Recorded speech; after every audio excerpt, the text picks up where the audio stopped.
ನನ್ನ ಪರಿಚಯ ಮಾಡ್ಕೊಳ್ದೇನೆ ಮಾತಾಡ್ತಾ ಇದ್ದೀನಿ. ಈಗ ನಿಮ್ಮಲ್ಲಿ ಯಾರಾದ್ರೂ ಹೇಳ್ಬೋದು, ಪರಿಚಯದಲ್ಲಿ ಏನಿದೆ ಮಾರಾಯ ಅಂತ. ಇದೆ ಇದೆ ಇದೆ ಸರ್. ಪರಿಚಯ ಆದ್ರೆ ನಾವು ನೀವು ಪರಸ್ಪರ ಹತ್ರ ಆಗ್ತೀವಿ. ಅಂದ್ರೆ ನನ್ನ ಮಾತು ಕೇಳಿದ್ರೆ ನಿಮಗೆ ಅಥವಾ ನಿಮ್ಮ ಮಾತು ಕೇಳಿದ್ರೆ ನನಗೆ ಒಂಥರ ಅನುಕಂಪ ಪೂರಿತವಾದ ವಾತಾವರಣ ನಿರ್ಮಿತವಾಗುತ್ತೆ. ಅದಕ್ಕೆ ಪರಿಚಯ. ನನ್ನ ಹೆಸರು ನಾಗರಕಟ್ಟೆ ಶಂಕರ, ಉರ್ಫ್ ಶಂಕರ್ ನಾಗ್ ಅಂತ. ನಮಸ್ಕಾರ.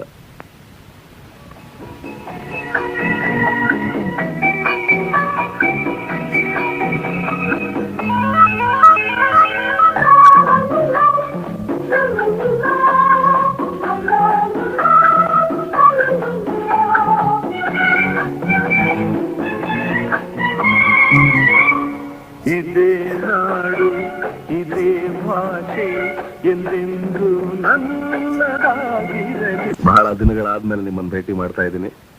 ಆದ್ರೆ ಏನ್ ಮಾಡೋದು ಪ್ರಿಯ ಅಭಿಮಾನಿಗಳೇ, ಕೆಲಸ ಕೆಲಸ ಕೆಲಸ ಅಂತ ಊರೂರು ಸುತ್ತೋದೇ ಆಯ್ತು ವಿನ ಆಲ್ ಇಂಡಿಯಾ ರೇಡಿಯೋ ಸ್ಟೇಷನ್ ಹತ್ರ ಬರೋಕ್ಕೆ ಆಗ್ಲಿಲ್ಲ. ಅಂತೂ